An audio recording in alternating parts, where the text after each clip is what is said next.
도시는 새벽이 가장 조용하고 사람의 실수는 새벽이 가장 크게 보입니다. 새벽 공기가 축축하게 젖어 있다. 좁은 빗물 골목 위에 하나의 CCTV가 간헐적으로 깜빡이며 화면을 찍고 있다. 그때 잔상을 질질 끌며 한 남자가 화면 속으로 등장한다. 50대 중반, 회색 바람막이, 마치 누군가 따라오는 것처럼. 하지만 카메라엔 그 뒤를 쫓는 사람은 보이지 않는다. 그는 잠시 멈춘다. 주머니에 손을 넣고 불안하게 떨리는 호흡.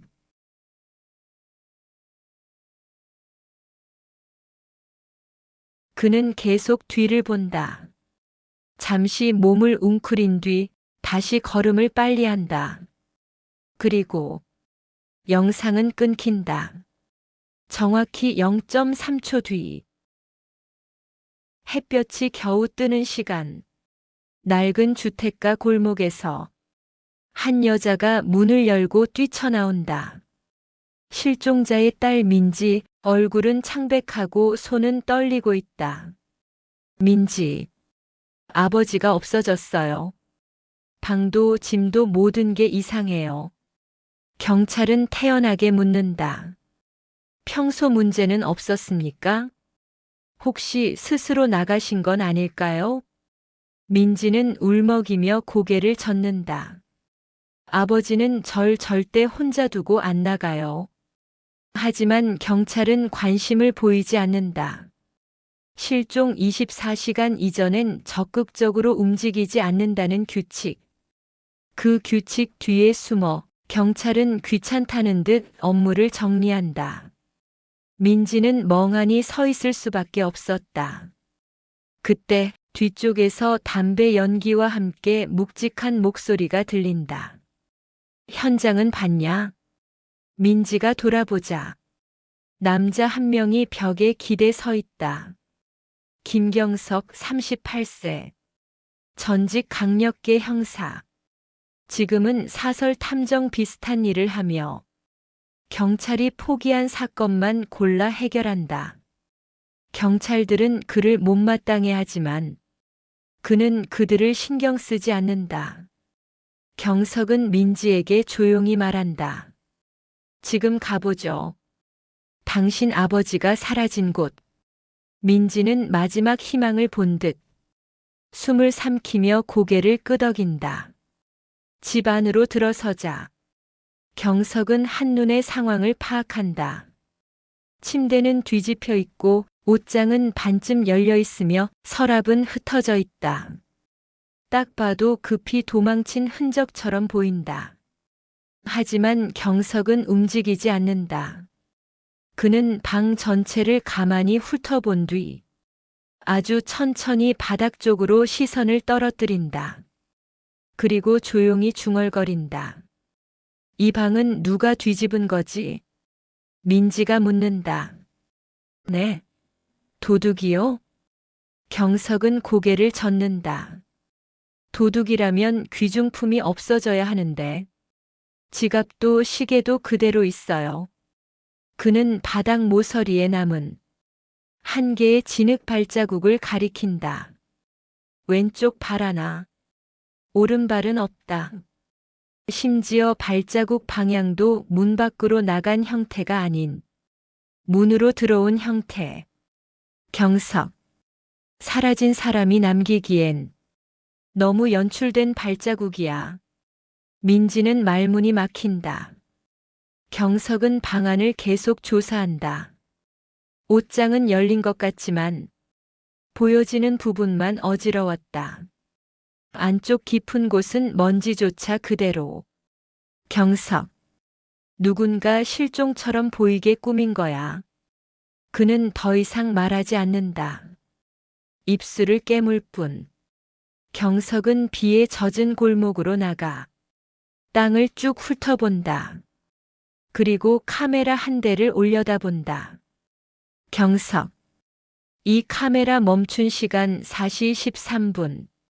민지가 묻는다. 그게 무슨 의미예요? 경석은 담담하게 말한다. 누군가 의도적으로 그 시간에 이 카메라를 껐다는 뜻이야. 민지는 놀라며 뒷걸음치지만 그는 말을 이어간다. 당신 아버지는 단순히 사라진 게 아니다. 누군가에게 사라지도록 만들어진 거야. 그들 뒤로 어두운 골목 깊숙한 곳에서 무언가가 툭 소리를 낸다. 민지의 얼굴이 창백해진다. 경석은 조용히 골목을 돌아보며 말한다. 이 사건, 우리가 생각하는 것보다 훨씬 오래전부터 준비된 것 같군. 그는 멀리 빗물 자국 속 흔적을 바라보며 낮게 중얼거린다. 누군가 연기를 하고 있다. 이 채널의 스토리를 이어갈 수 있는 힘은 여러분의 구독과 좋아요입니다. 다음 막의 진실을 기대한다면 지금 눌러주세요. 김경석은 밤 11시 자신의 좁은 사무실 책상에 앉아 있었다. 책상 위엔 노란색 포스트잇이 수십 장. 실종자 윤태성, 그의 일정표 통화 기록, 신용카드 사용 내역, 실종 전날 마지막 동선. 그는 커피를 한 모금 마신 뒤 지갑에서 오래된 경찰 신분증을 꺼내 바라본다. 이미 해지된 신분증. 그러나 그 안의 감각은 죽지 않았다. 경석 혼잣말. 분명 뭔가 숨겼어. 사라진 게 아니라 감춘 거다. 그는 모니터 2개를 동시에 켜고 한쪽엔 불법 CCTV DB 뷰어, 다른 한쪽엔 인터넷 유출된 통신자료 백업 사이트가 켜져 있다. 경석은 실종자 윤태성이 마지막으로 찍힌 골목 CCTV를 재생한다. 그 영상 속에서 태성은 밤 9시 43분 휴대폰을 귀에 댄 채 바쁘게 걸어가고 있다. 그런데 영상이 이상하다. 10초 구간에서 갑자기 속도가 미세하게 빨라졌다가 다시 정상으로 돌아온다. 경석은 눈썰미로 즉시 잡아낸다.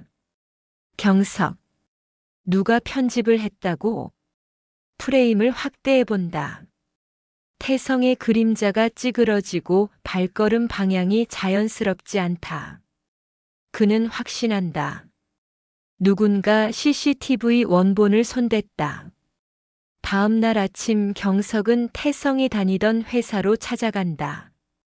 직원들에게 질문을 던지는데 하나같이 같은 말을 한다. 태성 씨요? 최근에 많이 우울해 보였어요. 회사 돈 문제로 상사에게 혼났다고 들었어요. 가족이랑도 사이가 안 좋았다던데. 모두 너무 동일한 내용. 경석은 그중 한 명의 표정을 주목한다. 태성과 가장 친했던 개발자 정우. 정우는 억지 미소를 띄우며 말한다. 저는 잘 몰라요. 사실 태성이랑 그렇게 친하진 않았고요. 하지만 경석은 알고 있다. 두 사람은 퇴근 후 거의 매일 같이 술을 마셨다. 왜 거짓말을 하지? 그 순간 정우의 손목에 작은 상처 자국이 보인다. 칼로 긁힌 듯한 얇은 흉터. 경석은 눈짓만 보내고 삼킨다. 뭔가 숨기는군. 사무실로 돌아와 경석은 태성의 휴대폰 기지국 위치 기록을 다시 분석한다. 그런데 한 가지 의문점. 실종 시간대인 9시 40분 10시 사이 태성의 휴대폰은 3km 떨어진 완전히 다른 동네에 잡혀 있었다. 즉 CCTV 속 태성은 그 시간에 그 골목에 있을 수가 없다. 경석. 프레임 조작, 동선 왜곡 그리고 회사 직원들의 통일된 진술. 이건 누군가가 실종이라는 시나리오를 만들고 있다는 뜻이지. 심장이 빠르게 뛴다. 경석은 확신한다. 태성은 누군가에게 납치된 게 아니라 누가 일부러 사라진 것처럼 만들고 있다. 경석은 유출된 통신사 데이터에서 태성이 사라진 직전 마지막으로 건 전화 한 통을 찾아낸다. 송오경 1분 12초 통화. 그런데 태성의 가족도 회사도 친구들도 이름을 들어본 적이 없다고 했다. 경석은 속으로 중얼거린다. 송경. 왜 이 번호만 유독 휴대폰 기록에서 깔끔히 삭제된 거지? 바로 그때 모니터가 깜빡이며 갑자기 로그아웃 된다. 누군가 원격으로 접속을 끄는 것이다. 경석. 누가 날 보고 있군. 등골이 차갑게 식는다. 경석은 책상 위에서 태성이 남긴 마지막 메모 한 장을 집어든다. 거기엔 단 한 문장. 나를 찾지 마라. 경석은 눈을 가늘게 뜬다. 그래. 하지만 난 반드시 찾아낸다. 너를 그리고 내가 숨기려는 것까지. 불이 꺼지며 화면이 천천히 암전된다. 나레이션. 진실은 언제나 하나지만 그 주변을 둘러싼 증거는 수십 개의 얼굴을 갖는다. 그중 어떤 것은 진실이지만 대부분은 누군가가 의도적으로 끼워 넣은 거짓 퍼즐 조각이다. 다음 날 새벽. 김경석은 실종자 윤태성의 자취방을 다시 찾아간다. 경찰이 이미 한 차례 수색한 곳이지만 현역 형사들이 보지 못하는 것들을 그는 정확히 본다. 작은 원룸, 대충 펼쳐진 책, 반쯤 찢어진 봉투, 냉장고 문틈에 끼워진 배달 전단지. 그중 경석의 눈에 딱 걸린 게 있다. 택배 상자. 겉면은 이미 찢겨 있었다. 하지만 문제는 그 안. 빈 상자 안에 누군가 고의로 넣어둔 것 같은 USB 하나. 경석. 너무 티나는데? USB는 마치 찾아주세요라고 말하듯 중앙에 가지런히 놓여 있다. 저건 자연스러운 유실물이 아니라 누가 심어놓은 증거다. 그는 장갑을 끼고 USB를 챙긴다. 사무실로 돌아온 그는 USB를 열고 놀란다. 안에는 CCTV 영상이 재생되는 파일이 있었다. 내용은 이렇다. 밤 골목길. 윤태성이 누군가에게 끌려가는 장면. 그러나 경석은 즉시 깨닫는다. 프레임이 깨져 있다. 영상 속 태성이 걸을 때 그림자 각도가 이상하다. 조도 밝기도 현실과 다르게 과장돼 있다. 특히 태성을 잡아 끄는 남자의 얼굴. 흐릿하게 가려져 있다. 경석. 이 영상 진짜 납치를 연출하려고 만든 합성이다. 즉 누군가는 윤태성이 납치된 것처럼 보이게 하려고 일부러 USB를 집에 둔 것이다. 김경석은 경찰 과학수사대에서 일하던 시절의 인맥을 이용해 윤태성 방에서 나온 지문 목록을 몰래 받아본다. 그런데 지문이 이상하다. 태성 본인 지문 다수. 친구 정우의 지문 없음. 회사 상사의 지문 없음. 정체불명의 지문 딱 하나. 그리고 놀랍게도 정체불명의 지문이 USB에도 그대로 찍혀 있다. 경석. USB를 둔 사람과 집에 침입한 사람은 동일 인물. 그런데 왜 태성과 가까운 사람들의 지문이 하나도 없지? 즉, 친한 사람조차 태성 집에 오지 않았다는 뜻이다. 이건 너무 비상식적이다. 퍼즐 조각이 하나씩 맞춰질수록 상식은 하나씩 부서져 나간다. 경석은 밤늦게 회사에 잠입해 태성의 PC를 열어본다. 폴더 속엔 해고 위기 공문, 징계 예정 알림서, 부서장 경고 메일, 이 수북히 들어 있었다.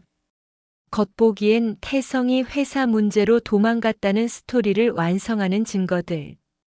그런데 모든 파일의 생성 날짜가 동일하다. 그리고 더 충격적 사실. 태성이 실종된 다음 날에 생성됐다. 경석. 이건 누가 태성 실종 후에 만든 거야? 퍼즐 조각이 하나 더 맞춰진다. 경석은 태성이 마지막으로 통화한 송경이라는 인물을 찾기 위해 주민등록 조회 시스템을 파고든다 불법. 하지만 검색 결과는 놀랍다. 송경이라는 이름의 사람은 존재한다. 하지만 모든 정보가 가짜로 생성된 것처럼 단순하다. 주소지는 폐가. 직업 정보 없음. 의료 기록 없음. 학교 기록 없음. 경석. 가짜 신분으로 만든 유령이군. 그가 마지막에 중얼거린다. 태성은 누군가에게 쫓겼던 게 아니다. 오히려 누군가와 같이 이 계획을 짜고 있었던 건 아닐까? 나레이션. 퍼즐은 맞춰질수록 복잡해진다. 그리고 경석의 머릿속에서 하나의 가설이 천천히 모습을 드러낸다. 경석은 벽에 붙여놓은 모든 증거물들을 바라본다. 조작된 CCTV, USB 속 가짜 납치 영상, 실종 후에 생성된 회사 문서, 지문이 없는 집, 유령 신분 송경. 이 모든 조각을 이어붙이면 한 가지 결론이 나온다. 이 모든 조작의 중심에 있는 사람은 그는 조용히 말한다. 윤태성, 너 자신이다. 나레이션. 사라진 자는 피해자가 아니다. 그는 퍼즐의 설계자다. 불이 꺼지며 다음 장면으로 넘어간다. 새벽 3시. 김경석의 사무실 컴퓨터가 갑자기 자동으로 켜진다. 전원이 꺼져 있던 모니터가 번쩍이며 화면이 뜬다. 익명 발신자 그만해. 짧은 문장. IP 주소도 전화번호도 없다. 경석은 미소를 짓는다. 드디어 움직이는군. 명백하다. 상대는 경석이 진실에 가까워지고 있다는 걸 알고 있다. 그리고 경석은 깨닫는다. 이건 실종 사건이 아니라 지능 싸움이다. 아침. 현관 문 밑으로 얇은 봉투 하나가 들어와 있다. 안에는 단 한 장의 카드. 검은색 카드 위에 아무 글씨도 없다. 하지만 뒷면에는 초등학생이 쓴 것 같은 삐뚤삐뚤한 글씨로 적혀 있다. 멈추지 않으면 당신도 사라진다. 위협. 하지만 허술한 위협. 경석은 카드를 빛에 비춰본다. 그러자 글씨 뒤로 육안으로는 보이지 않던 미세한 볼펜 꾹 눌림 자국이 드러난다. 거기에 적힌 단어. 송경. 경석. 위협 메시지인데 의도적으로 흔적을 남겼군. 왜? 날 겁주려는 게 아니라 길을 안내하는 것 같은데. 심리전의 첫 번째 룰. 위협이 너무 명확하면 그건 위협이 아니다. 유도다. 경석은 곧바로 움직이지 않는다. 상대가 원하는 방향으로 가면 함정이 기다릴 테니까. 그는 오히려 반대로 생각한다. 상대는 내가 송경을 추적하길 원한다. 그렇다면 실제 목적은 태성에게 있겠군. 그때 휴대폰이 울린다. 발신번호 없음. 경석. 왔군. 전화를 받자마자 숨소리도 없는 침묵만 흐른다. 10초, 20초, 30초. 그제야 아주 작은 속삭임이 들린다. 찾지 마라. 목소리는 분명 윤태성. 그러나 톤이 이상하다. 마치 누군가에게 감시당하는 듯한 압박감이 배어 있다. 경석은 침착하게 반격한다. 너 혼자가 아니지? 내 뒤에 누가 있어? 그러자 즉시 전화가 끊긴다. 경석은 상대의 심리를 역이용하기로 한다. 그는 일부러 자신의 사무실 창문을 약간 열어두고 외출한다. 명백한 빈틈을 만들어주는 것이다. 그리고 건물 밖 차 안에 숨어 누가 이 빈틈을 보는지를 감시한다. 이 전략의 핵심은 하나. 불안한 사람은 빈틈을 확인하러 온다. 1시간 후 검은 모자를 쓴 인물이 사무실 문을 건드린다. 경석은 속삭인다. 걸렸다. 하지만 침입자는 문을 열지 않는다. 그저 문고리를 한번 잡고 실내를 잠시 엿보는 듯한 행동만 한다. 그리고 사라진다. 나레이션. 문을 열지 않는 이유는 하나. 그는 이미 내부에 무엇이 있는지 알고 있기 때문이다. 즉, 내부 구조를 알고 있는 사람이다. 즉, 태성 주변인이며 심지어 경석을 지켜보고 있던 자다. 경석은 CCTV를 역추적해 침입자의 뒷모습을 확대한다. 모자에 가려 얼굴은 안 보이지만 목 뒤에 작은 문신이 있다. 작은 점 3개. 삼각형 형태. 그 문양은 산막에서 봤던 태성방의 USB에 새겨진 무늬와 동일하다. 경석. USB를 둔 사람 침입자 태성의 동행자. 퍼즐의 심장부가 보이기 시작한다. 그리고 결론은 하나. 태성은 강요당한 게 아니라 이 모든 걸 자발적으로 움직이고 있다. 그때 경석은 전율을 느낀다. 그리고 그 설계를 완성시키는 마지막 조각은 그는 천천히 말한다. 나라는 걸 태성은 알고 있다. 사무실 전화를 또다시 울린다. 이번에도 발신번호 없음. 경석이 전화를 받지 않자 음성 메시지가 자동 녹음된다. 그 메시지는 단 하나의 문장. 경석 씨, 이제 당신 차례입니다. 경석은 모든 흔적이 송경이라는 이름으로 유도되는 상황이 불안하다. 그래서 그는 전공법 대신 역추적 기법을 사용한다. 등록되지 않은 신분이라면 반대로 가짜 신분을 만든 시스템을 추적하면 된다. 그는 폐쇄된 정부 내부망의 허점을 이용해 신분 생성 기록을 추적한다.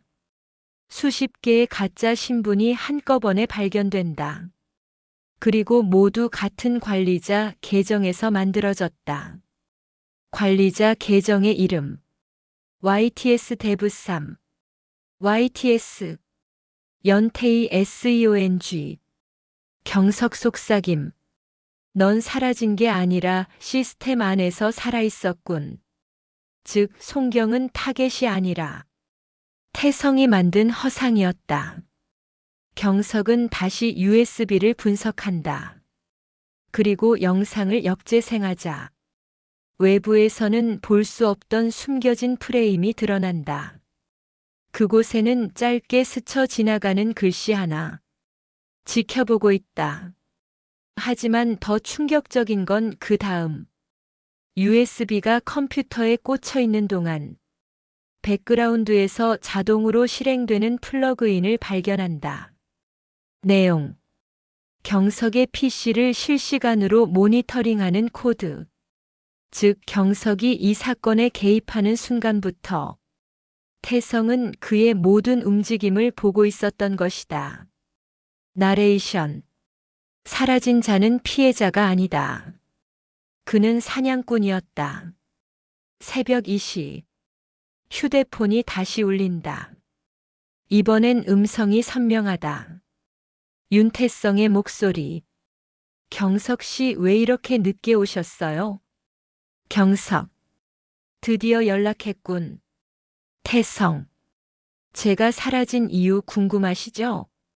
경석. 내가 설계한 건가? 가짜 신분, 조작된 복무 기록, USB, CCTV. 전부 내 작품이지?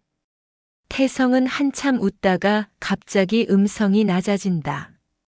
맞아요. 하지만 그게 끝이 아니에요. 제가 왜 당신을 끌어들였을까요? 경석은 말이 없다. 그 말이 곧 나올 걸 알기 때문이다.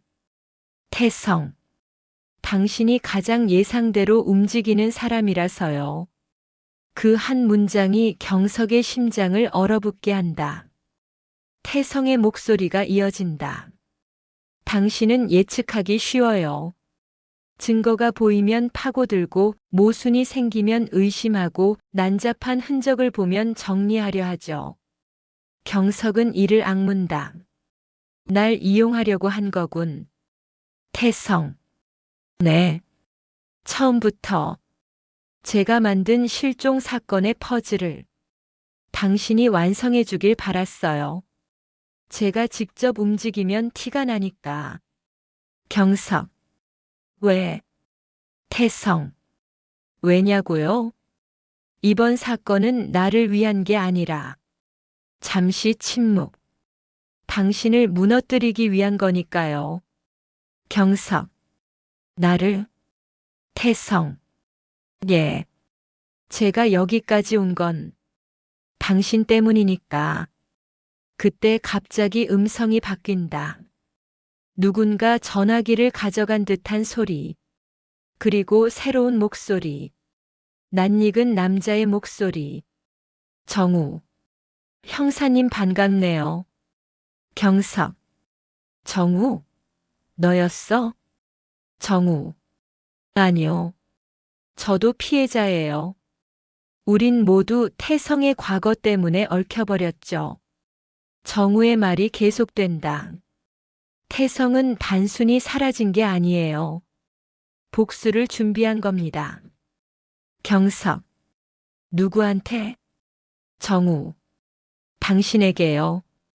그 말이 떨어지는 순간 경석은 10년 전 자신의 과거가 떠오른다. 형사 시절 한 사건에서 경석이 체포한 용의자가 있었다. 그 사건으로 인해 누군가의 가족이 파괴되었다. 정우.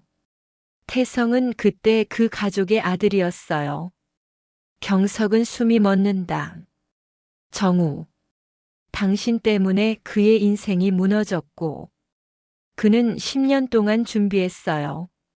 당신을 같은 상황으로 몰아넣기 위해. 전부 다 연결된다. 가짜 실종. 조작된 증거들, 유도된 추적, 모든 사건의 중심, 전화기의 마지막 음성, 윤태성, 경석 씨. 이제 퍼즐은 거의 끝났어요. 이제 남은 조각은 단 하나. 잠시 정적. 저예요. 경석이 말한다. 너 지금 어디에 있어? 태성. 바로 당신 뒤에. 경석은 숨을 들이쉰다. 천천히, 아주 천천히 고개를 돌린다. 어둠 속에서 두 눈이 빛난다. 윤태성. 그가 사라진 지 10일 만에 바로 경석 뒤에 서 있었다. 나레이션.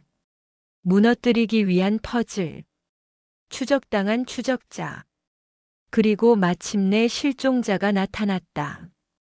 화면 암전. 골목길을 달리는 김경석의 발걸음이 새벽 안개를 가른다. 도심의 불빛은 이미 사라지고 버려진 창고와 오래된 철문만이 침묵하고 있었다. 나레이션. 사람은 사라질 수 없다. 흔적을 지우는 건 가능하지만 사라지는 건 아니다. 누군가가 지운 것일 뿐. 김경석은 휴대폰을 들여다본다. 전에 수집해온 파편들. 위치 로그, CCTV의 미세한 간격, 거짓으로 조작된 범인의 흔적, 그리고 전에 발견된 심리 조작 기법. 이 모든 것을 조각 맞추듯 정리하던 중 그는 어떤 기묘한 규칙을 발견한다. 하나. 실종자는 항상 자신이 찍힌 CCTV가 있는 구역으로만 이동했다. 그 외의 죽은 구역에서는 단 한 번도 등장하지 않았다. 둘. 누가 봐도 급하게 버린 듯한 살인 흔적이. 정확히 사람들이 가장 먼저 발견할 만한 위치에 놓여 있었다. 셋. 휴대폰은 끊겼지만 배터리 사용 패턴은 전문가처럼 조절된 흔적이 있었다. 경석은 속삭이듯 말한다. 이건 누군가에게 보이라는 의도다. 문득 머릿속에 그 남자의 얼굴이 스친다. 실종자 장태윤. 도망치듯 사라진 억울한 피해자. 모든 언론은 그가 희생자라고 떠들어대고 있었다. 하지만 경석은 이제 확신한다. 피해자인 줄 알았던 그는 처음부터 사라질 준비가 돼 있었다. 경석은 다시 장태윤의 집으로 향한다. 이미 경찰이 몇 번 수색했지만 전직 형사였던 그에게는 남들이 못 보는 틈이 보였다. 거실 한쪽. 액자와 액자 사이 기묘한 간격. 경석은 가볍게 눌러본다. 딸깍. 액자가 벽에서 조금 들리고 그 뒤에는 작은 금고 하나가 숨어 있었다. 비밀번호는 간단했다. 장태윤이 집 에어컨 도어락 루틴에서 늘 쓰던 패턴. 금고가 열리는 순간 경석의 얼굴은 굳었다. 안에는 자신의 사진들이 가득 들어 있었다. 경석이 현장에서 사람들을 설득하는 장면, CCTV를 조사하는 모습, 그가 술집에서 부하 형사들과 이야기하는 순간까지. 심지어 그가 집으로 귀가하던 지난주 밤의 사진도 있었다. 경석의 손이 살짝 떨린다. 나를 감시했다고. 그때 경석의 휴대폰이 울린다. 번호 없음. 발신자 표시 불가. 그가 통화를 받자마자 낮고 들떠 있으면서도 평온한 목소리가 들린다. 이제 보셨나요, 형사님? 경석은 말이 막힌다. 목소리는 바로 실종자 장태윤이었다. 왜 나를 따라다닌 거지? 전화기 건너 웃음소리. 형사님 정도면 언젠가 나를 찾아낼 줄 알았습니다. 그래서 더 즐거웠죠. 순간 경석의 등골을 타고 전율이 올라오며 그의 표정이 얼어붙는다. 장태윤이 다시 말한다. 이제 마지막 조각을 찾으러 오시죠. 제가 있는 곳은 지금까지의 퍼즐이 시작된 장소입니다. 뚝. 전화가 끊긴다. 경석은 조용히 말했다. 놈이 나에게 수사를 시킨 거였어. 그는 손에 남은 사진들을 움켜쥔다. 그 속엔 도전장이 숨겨져 있었다. 장태윤. 내가 왜 사라졌는지, 왜 이 게임을 시작했는지. 이제 직접 듣겠다. 그는 곧장 차에 올라 실종자가 마지막으로 사라졌던 폐창고 지구로 달려간다. 새벽의 공기 속에서 헤드라이트가 길게 흔들린다. 폐창고 지구. 차의 헤드라이트가 오래된 건물 벽면을 비추며 멈춘다. 바람 속에서 낡은 철판이 덜컹덜컹 울린다. 나레이션. 진실이란 건 숨기면 숨길수록 더 짙은 그림자를 만든다. 그리고 그 그림자 속엔 언제나 누군가가 숨어 있다. 김경석은 천천히 차량에서 내려 주변을 살핀다. 모든 것이 너무 조용하다. 누군가 일부러 꾸며놓은 것처럼 폐허의 정적 자체가 함정처럼 느껴진다. 경석이 철문을 천천히 밀고 들어가자 안은 완전히 어두웠다. 그때 철철 어둠 속 어딘가에서 규칙적이지 않은 발걸음 소리가 울린다. 경석은 손전등을 켠다. 그 빛이 공간을 스캔하는 순간 한 남자가 철제 기둥에 등을 기대고 서 있었다. 실종자 장태윤. 하지만 그의 표정은 도망친 피해자가 아니라 경석을 기다려온 주인공의 표정이었다. 장태윤이 미소를 지었다. 드디어 오셨네요, 형사님. 경석은 총을 꺼내들며 말한다. 도대체 왜 이런 짓을 꾸민 거냐? 넌 피해자가 아니었어. 처음부터 도망친 것도 아니고.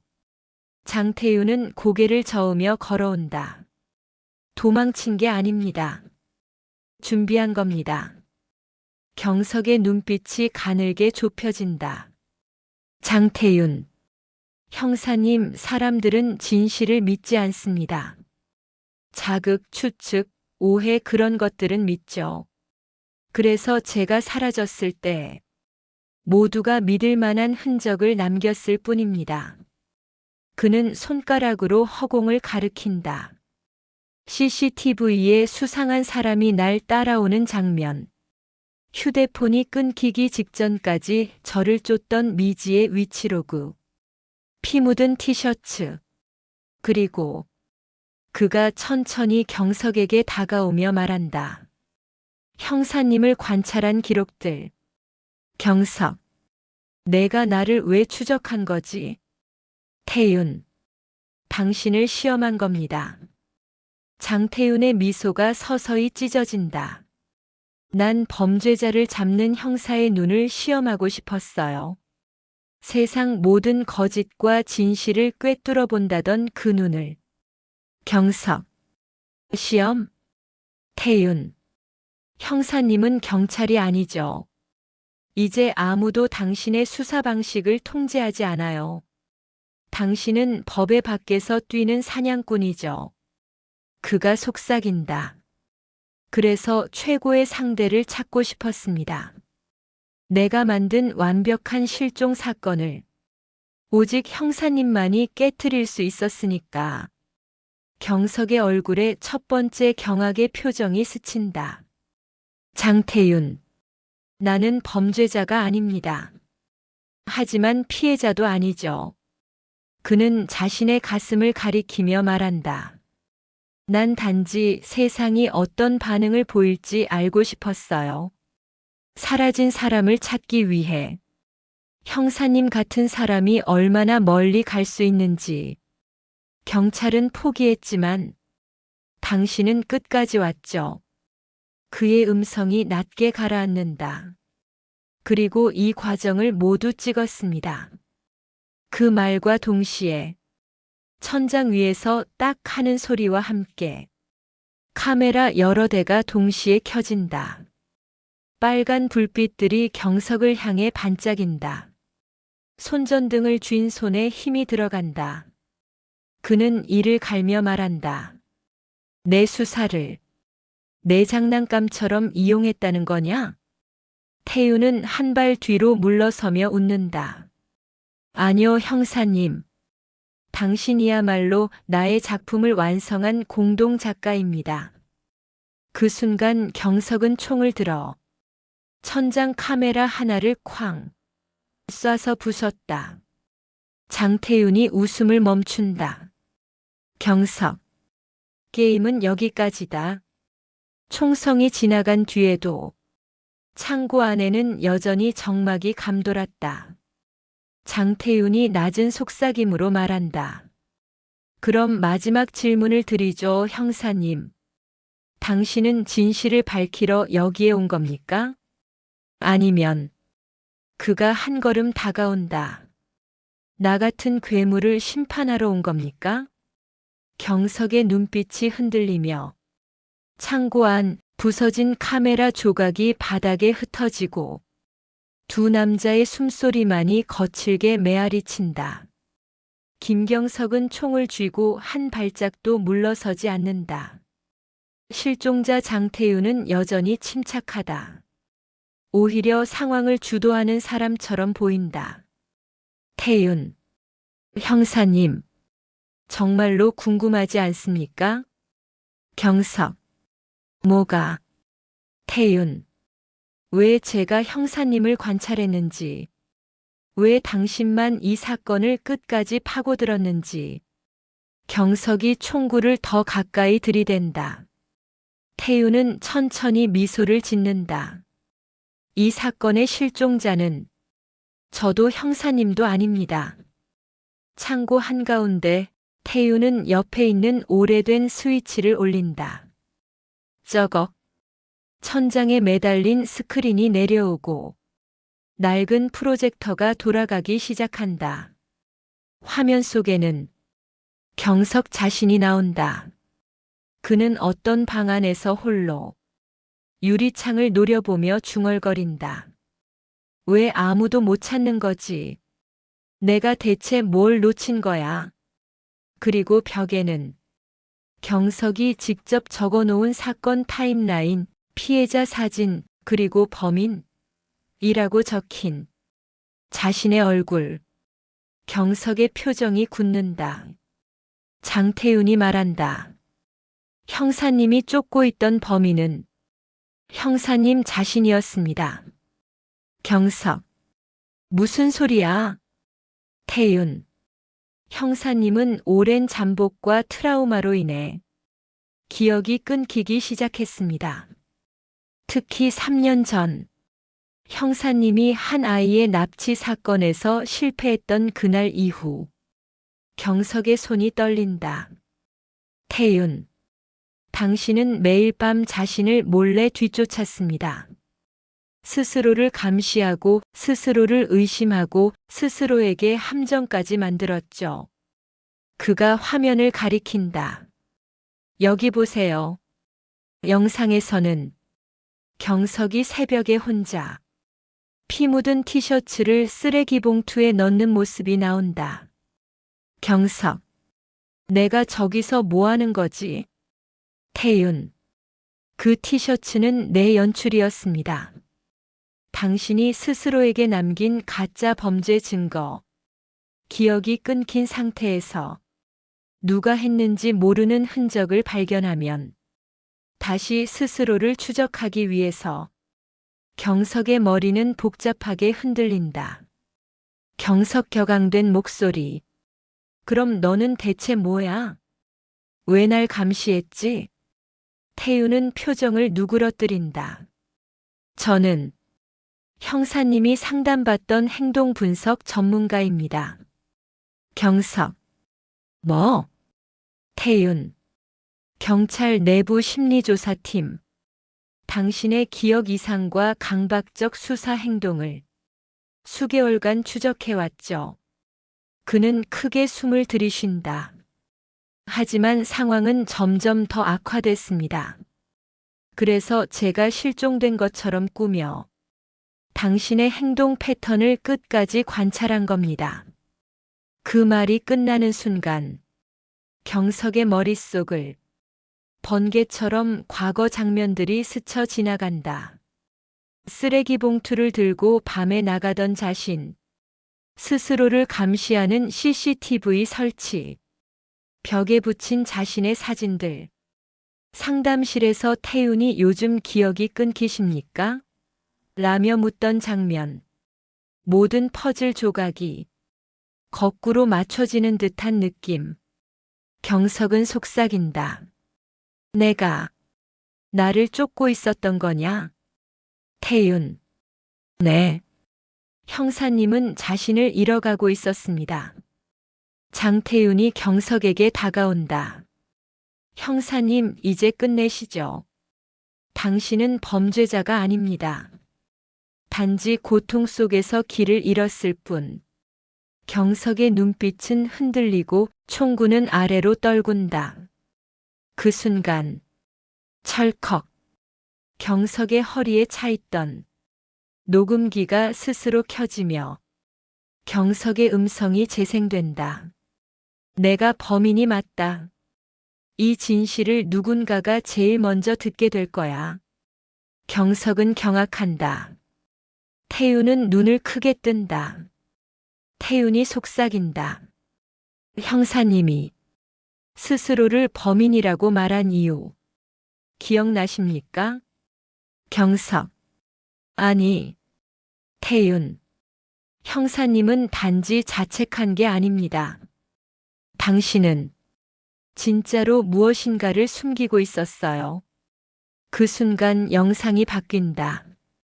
경찰 미제 사건 파일 목록. 그중 하나가 빨간색으로 표시된다. 3년 전 아이 실종 사건 유지수 9세. 영상 속 태윤의 목소리 과거. 당신은 사실을 기억해야 합니다. 그 아이를 마지막으로 본 사람은 형사님입니다. 경석의 얼굴이 하얗게 질린다. 장태윤, 당신은 그날의 일부를 잃어버렸습니다. 그리고 그게 무엇인지 아무도 아직 모릅니다. 경석, 아니야, 내가 그런 사람이 아닐. 장태윤, 형사님, 당신은 정확히 어디까지 기억나십니까? 경석은 숨을 삼킨다. 카메라가 멀어진다. 창고 안 두 사람의 실루엣이 점점 작아진다. 태윤의 마지막 대사만 울린다. 실종된 사람은 저도 그 아이도 아니었어요. 가장 먼저 사라진 건 형사님 자신이었습니다. 이 이야기는 허구입니다. 하지만 때로는 허구가 현실보다 더 잔혹한 진실을 보여준다.